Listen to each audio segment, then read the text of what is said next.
Jadi sebenarnya stem cell ini di dunia ortopedi ini banyak yang bisa kita lakukan.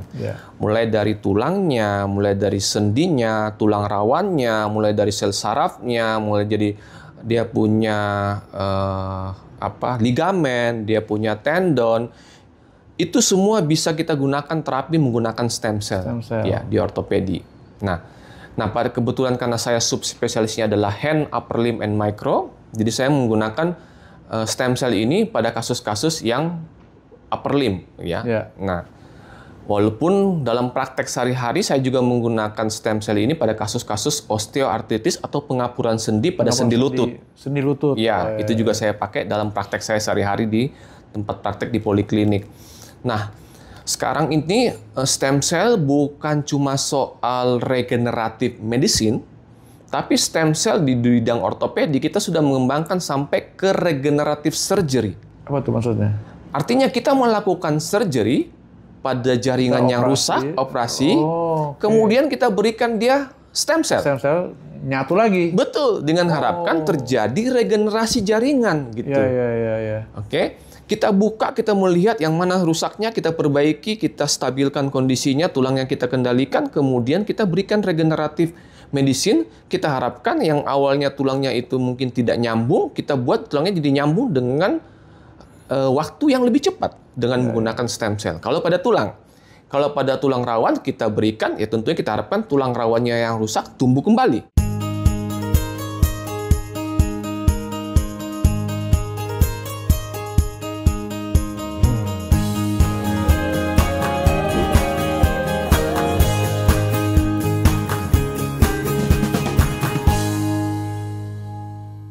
Welcome to Healthy Talkie Podcast.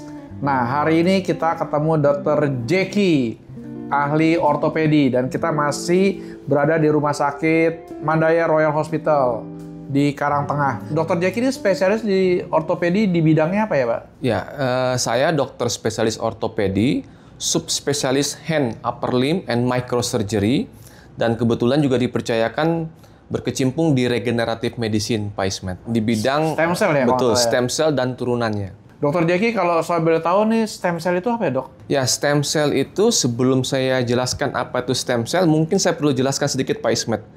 Bahwa tubuh manusia itu tersusun lebih dari 100 triliun sejenis sel. 100 triliun sel. Ya, lebih dari 100 triliun sel dalam tubuh manusia. Jadi luar biasa, sangat amazing Tuhan ciptakan manusia itu dengan jumlah sel lebih dari 100 triliun.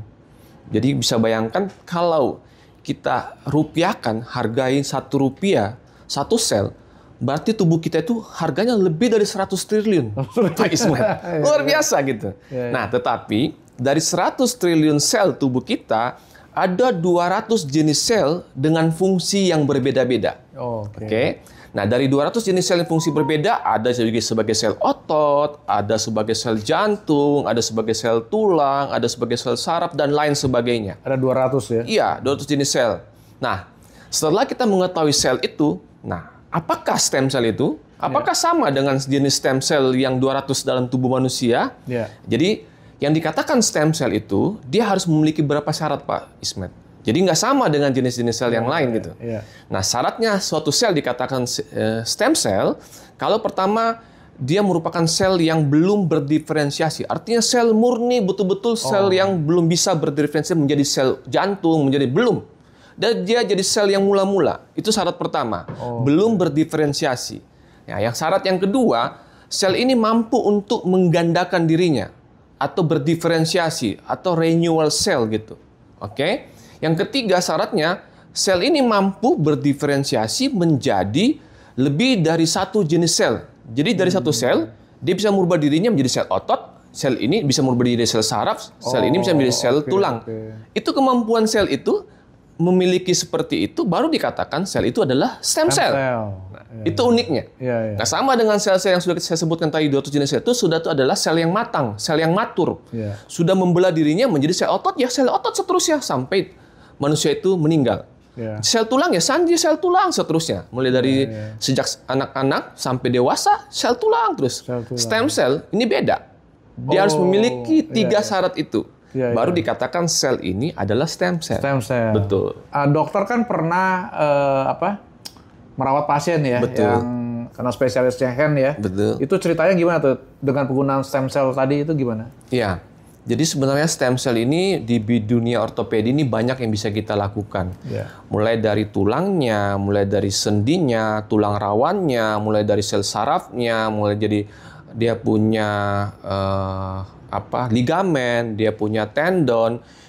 Itu semua bisa kita gunakan terapi menggunakan stem cell. Ya, di ortopedi. Nah, pada kebetulan karena saya subspesialisnya adalah hand, upper limb, and micro, jadi saya menggunakan stem cell ini pada kasus-kasus yang upper limb, ya. Nah, walaupun dalam praktek sehari-hari saya juga menggunakan stem cell ini pada kasus-kasus osteoartritis atau pengapuran sendi pada sendi lutut. Sendi lutut. Ya, itu juga saya pakai dalam praktek saya sehari-hari di tempat praktek di poliklinik. Nah, sekarang ini stem cell bukan cuma soal regeneratif medicine, tapi stem cell di bidang ortopedi kita sudah mengembangkan sampai ke regeneratif surgery. Apa tuh maksudnya? Artinya kita melakukan surgery pada jaringan yang rusak, operasi, kemudian kita berikan dia stem cell. Stem cell nyatu lagi. Betul, dengan harapkan terjadi regenerasi jaringan gitu. Ya. Oke. Kita buka, kita melihat yang mana rusaknya, kita perbaiki, kita stabilkan kondisinya, tulang yang kita kendalikan, kemudian kita berikan regeneratif medicine. Kita harapkan yang awalnya tulangnya itu mungkin tidak nyambung, kita buat tulangnya jadi nyambung dengan waktu yang lebih cepat dengan menggunakan stem cell. Kalau pada tulang rawan kita berikan, ya tentunya kita harapkan tulang rawannya yang rusak tumbuh kembali. Ya. Nah, mungkin Pak Ismet saya perlu jelaskan sedikit, ada perbedaan antara repair dengan regenerasi. Ya. Dua hal yang berbeda. Dulu kita hanya melakukan tindakan repair. Yang rusak kita perbaiki, repair. Oke. Ya. Ligamen yang robek kita repair, kita sambung. Ya. Otot yang robek kita sambung. Ya. Itu namanya repair. Kalau regenerasi kita harapkan tulang yang tidak nyambung atau patah itu bisa tumbuh kembali dan menyerupai dengan struktur sel yang sama persis dan fungsi yang sama persis. Ya. Kalau di dalam repair, kita hanya bisa mempertahankan integritasnya, bentuknya. Tetapi kita tidak bisa mempertahankan fungsinya mencapai 100% sama seperti sebelumnya. Itu repair. Ya. Karena pasti akan ada penggangguan fungsi, penurunan dari jenis-jenis selnya itu berbeda. Biasanya kalau suatu terjadi trauma, akan digantikan oleh jaringan fibros. Entahkah dia fibrokartilage, atau dia fibro dicampur dengan tulang, atau dicampur dengan fibro dicampur dengan sel otot, gitu. Itu namanya repair. Tapi kalau dalam regenerasi, kita harapkan terjadi perbaikan menjadi sel yang sama persis seperti sel sebelumnya. Kalau dia otot, kita berikan dengan stem cell, digantikan dengan jenis sel otot yang sama persisnya. No fibrous tissue, tidak ada pembentukan fibrous tissue di situ. Saya kan pernah dengar ya dok ya, maaf dipotong sedikit. Saya dengar gini, kalau kita mengalami luka, nanti luka itu yang menyembuhkan sendiri. Itu pengertiannya gimana ya dok? Sebenarnya itu kan repair gitu. Iya. Sebenarnya tubuh kita itu mampu untuk menyembuhkan tubuhnya sendiri. Ya. Oke. Namanya self healing gitu. Self healing ya. Nah, kenapa itu bisa terjadi? Karena memang dalam tubuh kita manusia itu punya stem cell. Oke. Tubuh kita sebenarnya punya stem cell. Oke. Tetapi memang kenapa kita perlu tambahan stem cell dari luar? Karena semakin kita bertambah usia, stem cell kita akan menurun. Kualitasnya juga akan berkurang. Kenapa kita butuh tambahan stem cell dari luar gitu. Oke. Nah, kenapa kalau tadi pertanyaan Pak Ismet, kenapa ada orang luka bisa sembuh? Iya, karena itu dia punya stem cell dalam tubuhnya. Dalam tubuh sendiri. Dia bisa tumbuh. Tetapi kadang-kadang kalau stem cell-nya itu baik, dia bisa menjadi penyembuhan secara primer. Kalau tidak, kebanyakan yang terjadi adalah penyembuhan secara sekunder, di mana digantikan oleh sel yang sama dan digantikan oleh fibros. Tapi kalau dia penyembuhan secara primer, semuanya digantikan oleh sel yang sama persis seperti sel sebelum trauma itu terjadi. Itu perbedaannya, Pak Ismet. Ini katanya stem cell ini apakah sudah resmi dari pemerintah diizinkan? Di bidang ortopedi, stem cell ini sudah diakui secara resmi, sudah dilegalkan sebagai standar terapi. dengan dikeluarkannya KMK, Keputusan Menteri Kesehatan 1359 2024. Baru aja Pak Ismet, 2024, Oktober 2024. KMK 1359. Di mana dalam KMK 1359 2024 itu dituliskan sebagai pedoman penyelenggaraan pelayanan terapi sel punca atau pedoman penyelenggaraan pelayanan stem cell di bidang ortopedi. Di mana dalam KMK 1359 itu ada 15 jenis penyakit di bidang ortopedi yang bisa sudah diterapi dengan menggunakan stem cell. Di mana itu mengartikan bahwa penggunaan stem cell bukan lagi suatu clinical trial, tapi sudah menjadi standar terapi. Sama dengan jenis obat-obat yang kita minum. Kita minum paracetamol, kita menggunakan stem cell, sama. Itu adalah standar terapi dengan dikeluarkannya KMK 1359 2024. Jadi udah resmi lah ya. Yes. Nah ini kita lanjut tuh, gunanya stem cell untuk tulang sama sendi itu apa ya dok ya? Ya tadi seperti saya sebutkan Pak Ismet, dia tujuannya untuk mempercepat healing itu terjadi. Dan kita harapkan bukan cuma repair yang terjadi, tapi regenerasi. Dia menggantikan dengan jenis sel yang sama persis mendekati seperti sel yang awalnya. Kegunaan lain dari stem cell itu apa ya dok ya? Sebenarnya stem cell itu mempunyai beberapa fungsi. Memang sebagian besar atau peranan terbesar adalah untuk meregenerasi sel. Tetapi dari beberapa jurnal penelitian yang sudah dilakukan, ternyata stem cell dan turunannya itu, dia termasuk sekretom, eksosom, dan lain sebagainya, ada mikrovesikel, itu bisa berfungsi sebagai anti-inflamasi. Anti-inflamasi maksudnya sakit anti-peradangan. Ya? Peradangan. Ya, kan sebagian besar dalam penyakit manusia itu rata-rata disebabkan sebagian besar diawali dengan inflamasi peradangan. Nah, dengan stem cell ini bisa berfungsi sebagai anti-inflamasi, anti-radang gitu. Anti-radang. Nah, selain dia berfungsi sebagai anti-inflamasi, dia juga bisa berfungsi sebagai anti-adesi atau anti-perlengketan, anti-fibrotik. Malah dibilang bisa mencegah terjadinya pembentukan fibrotik. Apa tuh maksudnya, dok? Seringkali kan suatu sel begitu kita sudah lakukan tindakan, perbaikan, seringkali dia terjadi perlengketan. Akhirnya terjadi nyeri karena dia punya struktur tidak bergerak seperti mana mestinya karena lengket. Iya, karena lengket. Betul. Selain itu juga dikatakan juga dia berfungsi sebagai memperkuat sistem imun. Sistem imun. Iya. Banyak fungsinya dari stem cell ini. Dengar-dengar Dr. Jackie ini sudah mendapat sertifikasi terapi stem cell ini, Pak. Benar nggak, Pak? Iya, kita mengikuti beberapa workshop yang diadakan oleh Collegium Paboy.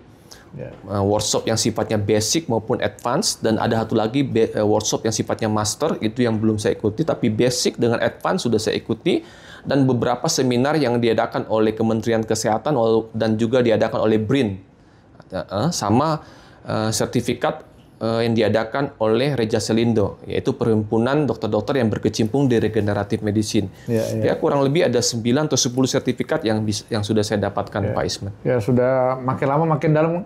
Berkembang terus ya, Pak? Dunia stem cell ini makin berkembang. Mungkin awalnya hanya di bidang ortopedi yang dikeluarkan oleh KMK, tetapi saya dengar-dengar di bidang bedah plastik, di bidang bedah saraf, kecantikan, kosmetik, bedah kulit, dokter spesialis kulit kelamin itu juga sudah dikeluarkan, akan dikeluarkan ke KMK dari Kementerian Kesehatan. Artinya kalau itu sudah dikeluarkan, di bidang-bidang lain pun sudah diakui sebagai standar. Untuk saat ini kan yang sudah dikeluarkan ortopedi, jadinya artinya di ortopedi yang sudah dikatakan stem cell sebagai standar terapi. Ada nggak contoh kasus yang dokter sebagai dokter ortopedi ya yang berhasil dengan penggunaan stem cell ini? Iya, ada beberapa kasus yang sudah saya lakukan, tetapi yang cukup menurut saya cukup excellent itu adalah penggunaan stem cell untuk kasus kerusakan pada tulang rawan sendi pergelangan tangan dengan adanya cedera atau robekan pada ligamen di pergelangan tangan. Nah, itu setelah kita berikan sekretom dan stem cell, setelah kita lakukan pemeriksaan MRI 6 bulan dan MRI 1 tahun, dan ternyata hasilnya cukup excellent menurut saya. Karena di situ ligamen yang rusak bisa tumbuh lagi, bisa nyambung lagi, kemudian dia punya cartilage atau tulang rawan di daerah pergelangan tangan itu bisa tumbuh lagi. Itu ada gambarannya, MRI-nya jelas terlihat di situ. Bagaimana dengan pengapuran sendi nih, dok? Pengapuran sendi paling banyak tuh orang mengeluhkan pengapuran sendi lutut, osteoartritis atau orang bilang pengapuran sendi dengkul, lutut ya. Nah, itu juga sudah banyak yang kita berikan terapi seperti itu, baik dengan stem cell sendiri atau turunannya menggunakan sekretom. Dan keduanya memberikan hasil yang menurut saya sangat menjanjikan, cukup baik. Pasien-pasien itu mengeluhkan nyerinya berkurang, bisa beraktivitas yang awalnya jadi terhambat, terganggu, setelah melakukan terapi stem cell bisa berfungsi. Mahal nggak sih dok itu dok? Kalau untuk saat ini harga stem cell masih cukup mahal menurut saya. Iya, sama lah kalau menurut saya Pak Ismet dulu, Pak Ismet mungkin ingat nggak gimana HP itu menjadi barang yang mahal, eksklusif ya. Tapi sekarang kan sudah canggih, murah. Ya, lebih murah gitu. Menurut saya juga begitu. Stem cell ini suatu saat akan menjadi suatu jenis standar terapi yang sudah diakui secara general. Kemudian harganya juga akan menjadi semakin murah dan terjangkau untuk semua orang. Kan gini, saya kurang paham ya. Kan katanya kita gini nih, kenapa semakin tua semakin sakit? Karena minyaknya itu berkurang, maka kita suka disuntik tuh. Saya nggak ngerti juga disuntik ya kan. Dengan stem cell ini artinya apa? Jadi minyaknya muncul lagi atau karena apa ya dok? Ini perlu saya sedikit luruskan Pak Ismet. Osteoartritis, pengapuran sendi pada lutut, itu banyak faktor yang bisa menyebabkan nyeri. Tetapi utamanya osteoartritis itu nyeri itu muncul oleh karena kerusakan pada tulang rawan sendi lutut. Itu. Jadi tulang rawan sendi lutut mengalami kerusakan atau mengalami defek, akhirnya yang bergesekan tulang dengan tulang itu menimbulkan nyeri. Kan harusnya tulang rawan dengan tulang rawan yang bergesekan itu tidak nyeri. Tapi karena tulang rawannya rusak, akhirnya yang bergesekan adalah tulang. Karena tulang rawan sudah tidak ada lagi yang melapisi. Itu menimbulkan nyeri. Nah, kenapa orang kita beri terapi dengan penyuntikan oli atau cairan sendi lutut itu? Sebenarnya tujuannya untuk melapisi, melubrikasi sehingga gesekan benar, sehingga gesekan tulang itu menjadi semakin kecil, frictionnya semakin kecil, nyerinya berkurang. Itu tujuannya. Tetapi beda dengan stem cell. Stem cell kita suntikan, tujuannya tulang rawannya yang rusak itu, stem cell-nya masuk, dia homing di situ, diam di situ, dia berdiferensiasi, merubah dirinya menjadi tulang rawan yang mendekati sama persis seperti itu. Itu kita harapkan. Tetapi ada satu hal yang perlu saya tekankan Pak Ismet, bahwa penggunaan stem cell ini hanya bisa kita berikan secara sendiri untuk kasus-kasus osteoartritis atau pengapuran sendi untuk kasus grade yang ringan dan yang sedang. Kalau kita kategorikan grade-nya kan ada dari 0 sampai 4. Itu mungkin ada grade 0, grade 1, 2, dan 3. Kalau sudah grade 4, biasanya penggunaan stem cell tidak bisa hanya dengan sendiri. Yang kita lakukan harus dengan surgery. Kenapa saya bilang sekarang kita ortopedi mulai mengembangkan regenerative surgery.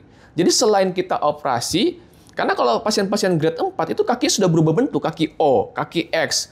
Gimana caranya kita suntik stem cell kaki O jadi kaki lurus? Nggak mungkin. Kita mesti meluruskan dulu kakinya, kemudian tulang rawan yang rusak kita berikan stem cell supaya kakinya sudah lurus, tulang rawannya tumbuh, dia bisa mempertahankan tuh jangka panjang menggunakan kakinya. Tapi kalau sudah grade 4, kakinya sudah bentuk O, apakah bisa menggunakan stem cell? Tentu tidak. Jadi kita kembangkan adalah regenerative surgery. Kita menggunakan, kita perbaiki dulu bentuk tulangnya, baru kita kasih stem cell. Kecuali tadi saya bilang, tahap 0, grade 1, grade 2, ya kita berikan stem cell tanpa perlu surgery. Itu masih bisa. Karena dia tidak berubah bentuk, hanya tulang rawannya saja yang mengalami erosi, mengalami kerusakan, yang kita berikan stem cell. Yang dimaksud grade 1, grade 2 itu rasa sakit, itu ya maksud kita langsung cek ya atau gimana ya? Jadi sebenarnya ronsen, betul. Ya? Untuk menentukan grade 0, 1, 2, 3, dan 4, ada 2 indikator. Pertama adalah klinis dari keluhan pasien, dan pemeriksaan fisik nanti kita periksa apakah dia stabil atau tidak. Tetapi yang paling utama adalah pemeriksaan ronsen, karena penentuan klasifikasi atau gradingnya itu berdasarkan dari ronsen. Ya, kita bisa lihat apakah celah sendinya masih melebar atau sudah sempit, pembentukan osteofit tulang-tulang yang baru itu sudah banyak atau tidak, gitu. Sudah ada perubahan bentuk atau tidak, apa sudah ada subchondral kyst atau tidak, dan lain sebagainya. Ini kan kita bicara tentang penggunaan stem cell, atau ada teknik lain operasi itu tidak menggunakan stem cell, dok? Dulu kan memang kita menggunakan hanya operasi saja untuk itu. Kadang-kadang kita mengoperasi, kita mengganti sendinya, kita melakukan microfracture atau kita melakukan penambahan bone graft ya untuk memperbaiki bentuk tulangnya atau memperbaiki cartilage.